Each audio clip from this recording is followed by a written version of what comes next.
"You're just a grease monkey," the pilots laughed. Frank Morrison cleaned his hands quietly. If only they knew that 30 years ago, those same hands had flown F-22 Raptors. Welcome to Shadow Veteran Stories. They mocked him for being just a mechanic. What they didn't know would save their lives. Have you ever underestimated someone because of their job? Like and subscribe for more hidden heroes. The morning sun cast long shadows across the tarmac at Denver International Airport, illuminating the gleaming white fuselage of United Flight 847, a Boeing 777 scheduled for departure to Los Angeles in 2 hours. Frank Morrison had been under the aircraft since 5 a.m., methodically checking hydraulic lines, testing control surfaces, and ensuring that every rivet, bolt, and system was exactly as it should be. At 62, Frank moved with the deliberate care of a man who understood that in aviation there was no room for almost right. His grey coveralls bore the stains of hydraulic fluid and engine oil, badges of a career spent keeping aircraft airworthy. His weathered hands, scarred by decades of working with tools and machinery, moved with practiced precision as he signed off on the pre-flight inspection checklist. Frank had been working for United Airlines for 8 years now, ever since his retirement from the Air Force. To most people at the airport, he was just another mechanic, reliable, competent, but essentially invisible. The kind of person who made sure the glamorous world of aviation actually functioned, while others got the glory of actually flying the planes. As Frank finished his inspection and began packing his tools, he heard the familiar sound of pilot crew arriving for their pre-flight briefing. Captain Jake Rodriguez and First Officer Mike Chen were walking across the tarmac, their crisp uniforms and aviator sunglasses marking them as the elite of the airline world. Behind them came 2 more pilots deadheading to Los Angeles, Captain Lisa Wang and First Officer Tom Bradley. Frank had worked on their aircraft before. They were young, confident, and good at their jobs. They were also the type of pilots who seemed to believe that the aircraft magically maintained themselves, and that the people who actually kept the planes flying were somehow beneath their notice. "Morning, Frank," Captain Rodriguez called out, with the casual tone of someone acknowledging hired help. "Everything good to go?" "Aircraft's ready for service, Captain," Frank replied, handing over the maintenance log. "Clean inspection, no write-ups." Rodriguez barely glanced at the paperwork before handing it to Chen. "Great, thanks, Grease Monkey." The comment drew chuckles from the other pilots. It wasn't said with malice exactly, more like the casual dismissiveness of people who had never questioned their place in the aviation hierarchy. Frank had heard variations of this his entire career at United. Grease monkey, wrench turner, ground pounder, terms that reduced him to his tools and coveralls, that suggested his contribution to flight safety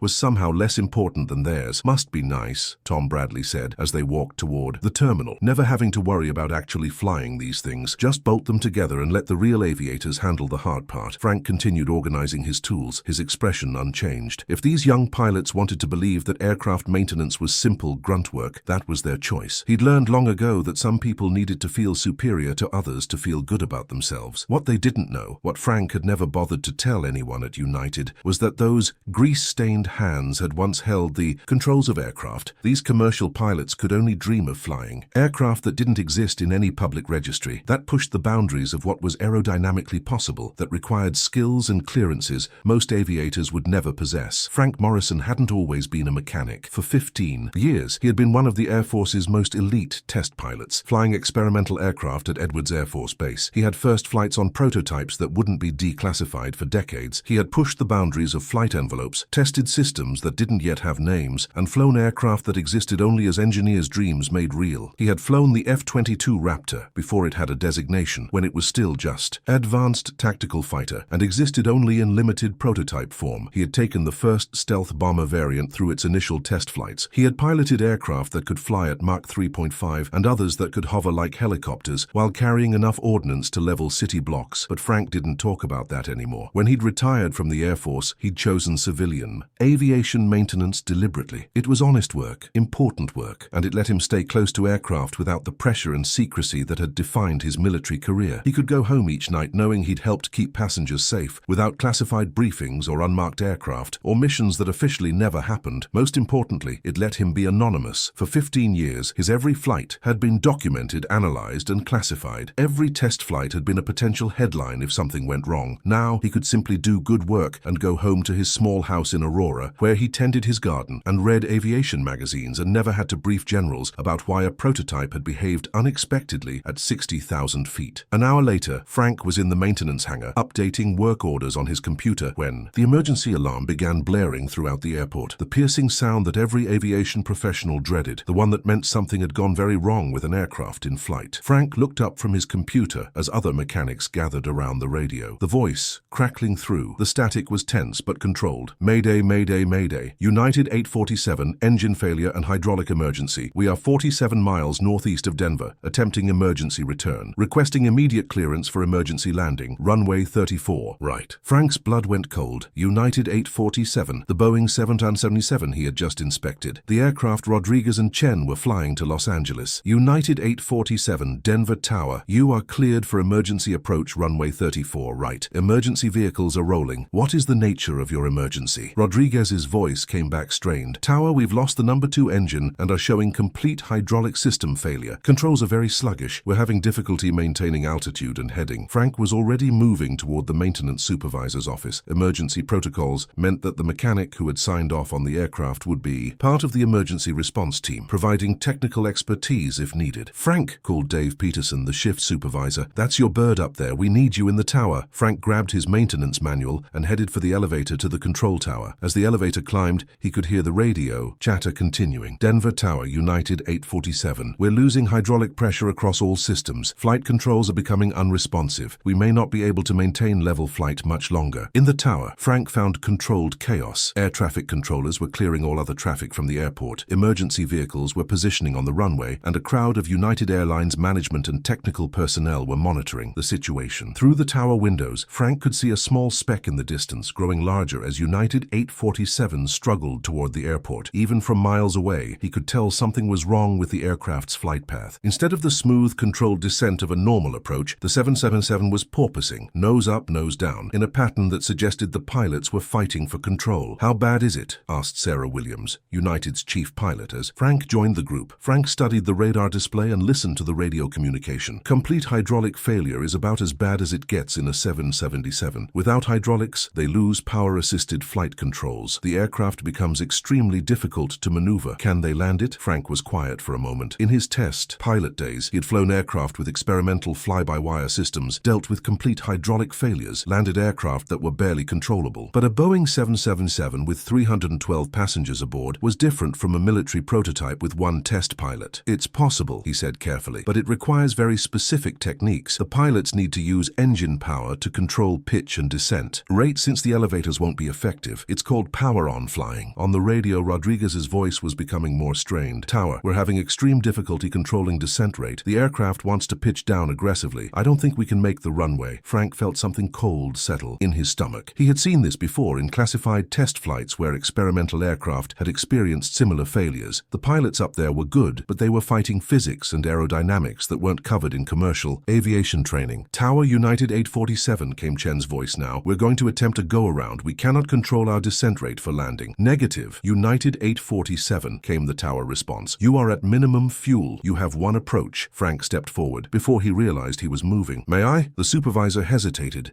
then handed him the microphone. United 847. This is maintenance control. Can you give me your exact control response status? Rodriguez's voice came back immediately. Maintenance. We have maybe 20% elevator authority. Minimal aileron response. Rudder is sluggish but functional. Power settings seem to be our only effective control input. Frank closed his eyes, visualizing the aircraft systems, thinking back to his test pilot training, to the emergency procedures he'd learned for experimental aircraft with similar limitations. United 847, I need you to try something. Reduce power on both engines to about 60% N1. Use differential thrust for directional control. Add power to the left engine to turn right, right engine to turn left. For pitch control, use both engines together. More power to raise the nose, less power to lower it. Maintenance, are you sure about this? That's not standard procedure. Frank looked around the tower. Every eye was on him. Sarah Williams was staring at him like she'd never seen him before. Captain, I'm sure. You're flying a power-only approach. Let the aircraft's natural stability work for you. Small power changes, smooth inputs. The 777 wants to fly straight and level. Use that. For 30 seconds, the radio was silent. Then Rodriguez's voice came back, with less strain than before. Maintenance, that's actually working. Aircraft is responding better to power inputs. How did you know that? Frank didn't answer the question. Instead, he continued. For landing, you'll need to maintain slightly higher approach speed, about 180 knots instead of 150. Use power to control your glide path right up until touchdown. Don't cut power until you're over the runway threshold. Copy. Maintaining 180 knots, power-controlled approach. Through the tower windows, Frank could see United 847 much more clearly now. The aircraft's approach looked different, more stable, more controlled. Instead of the porpoising motion from before, the 777 was maintaining a steady descent path. "Looking good, United 847, Frank said into the radio. "Remember, small corrections. The aircraft will respond to power changes, but with about a 3-second delay. Understanding power delay, we're 3 miles out. Stable approach." Frank watched through binoculars as the massive aircraft approached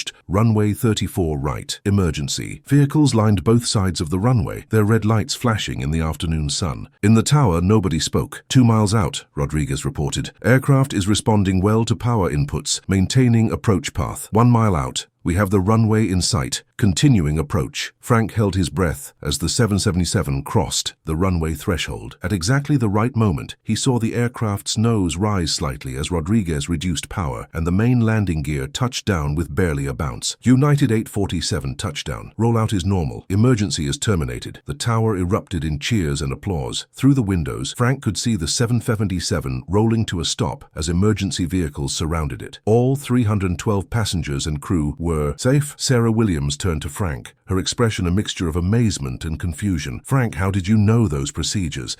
That's not standard Boeing 777 emergency training." Frank set down the microphone and looked out at the aircraft on the runway. "I've dealt with similar control failures before." "Where? When?" Frank was quiet for a moment. Then he said, "Different aircraft, different circumstances." An hour later, Frank was back in the maintenance hangar, cleaning his tools and preparing to go home. The emergency was over, the passengers were safe, and his shift was ending. He had signed off on the paperwork, documenting the hydraulic system failure, a catastrophic seal failure that had drained all 3 hydraulic systems simultaneously. 1 in a million chance, the kind of failure that aircraft manufacturers design for but hope never happens. He was loading his toolbox into his truck when he heard footsteps approaching across the hangar floor. Rodriguez, Chen, and the other pilots from the flight were walking toward him, still in their uniforms, but no longer wearing their aviator sunglasses. "Frank," Rodriguez said, extending his hand, "I wanted to thank you. What you told us up there, that saved our lives. All 312 people on that aircraft." Frank shook his hand. "Just glad everyone's safe, Captain. But I have to ask," Chen said, "how did you know those procedures?" "I've been flying 777s for 8 years, and I've never heard of power-only approach techniques." Frank looked at the 4 pilots. They were still young, still confident, but something had changed in the way they were looking at him. The casual dismissiveness was gone, replaced by genuine respect and curiosity. "I've flown aircraft with similar control limitations," Frank said simply. "What kind of aircraft?" Wang asked. Frank was quiet for a long moment. Then he said, "Military aircraft, experimental aircraft. A long time ago." Rodriguez's eyes widened slightly. "You were military, Air Force, test pilot, Edwards Air Force Base." The 4 pilots stared at him. In the aviation world, Edwards Air Force Base meant one thing: the most elite test pilots in the world, the men and women who flew aircraft that pushed the absolute boundaries of flight. "What did you fly?" Bradley asked quietly. Frank closed his toolbox and turned toward his truck. "Aircraft that don't have public designations, prototypes, first flights, the kind of flying where every landing is an emergency landing." He paused at his truck door. "Test pilots learn to fly aircraft with systems that don't work, with controls that barely respond, with engines that quit at the worst possible moment. You learn to use whatever control authority you have left." Rodriguez shook his head slowly. "I had no idea. All this time we've been calling me grease monkey," Frank finished with a slight smile. "I know. Why didn't you ever say anything?" Frank opened his truck door. "Because being a test pilot was what I used to do. Being a mechanic is what I do now. Both jobs matter. Both jobs keep aircraft flying safely." He climbed into his truck, then rolled down the window. "Captain Rodriguez, you and your crew did excellent work up there today. That landing under those conditions with that aircraft, that took real skill. You should be proud." As Frank drove away from the airport, he thought about the young pilots and their assumptions. Tomorrow, word would spread throughout United Airlines about the maintenance mechanic who had talked a crippled 777 through an emergency landing. People would want to know more about his background, about his test pilot days, about the aircraft he'd flown. But Frank wasn't worried about that. He had learned long ago that reputation was less important than results. The only thing that mattered was that 312 people had gone home to their families that night. In his rearview mirror, he could see Denver International Airport growing smaller in the distance. Tomorrow he would be back at 5 a.m., inspecting aircraft, checking systems, ensuring that every bolt and aviation wire and hydraulic line was exactly as it should be, and if some young pilot wanted to call him Grease Monkey, that was fine. Frank Morrison knew who he was, knew what he'd accomplished, knew what he was capable of. He didn't need anyone else's recognition or respect, but it was nice sometimes to be reminded that the skills never really went away. That 30 years of flying the most advanced aircraft in the world had taught him things that couldn't be unlearned. That evening, as Frank sat in his garden watching the sunset, he could hear aircraft passing overhead on approach to Denver International. Each one represented hundreds of lives, trusting that the aircraft had been properly maintained, that the pilots were properly trained, that the systems would work as designed. Most of those passengers would never know the names of the people who made their flights possible. They would never meet the mechanics who inspected their aircraft, or the controllers who guided them safely through the sky, or the pilots who had spent years learning to handle every possible emergency. That was as it should be, the best kind of heroism. Frank had learned was the kind that nobody noticed, the kind that happened quietly, professionally, without fanfare or recognition. Tomorrow there would be more aircraft to inspect, more systems to check, more flights to keep safe, and Frank Morrison would be there in his grease-stained coveralls, making sure that when something went wrong at 35,000 feet, the people in the cockpit had every possible advantage. Because in aviation, as in life, you never knew when you're past. Experience would be exactly what someone needed to survive. So now I ask you, have you ever met someone like Frank Morrison? Someone you dismissed because of their job, only to discover they had extraordinary skills and experience? Someone whose true capabilities were hidden behind coveralls or a uniform or assumptions about what their work meant? Share their story in the comments. Tell us about the hidden experts in your community, because at Shadow Veteran Stories we believe that expertise comes in many forms and that the people who keep our world running safely often do so without recognition or acclaim. Thank you for watching. If this story moved you, please like, share, and subscribe. Help us honor the quiet professionals who use their skills to keep others safe.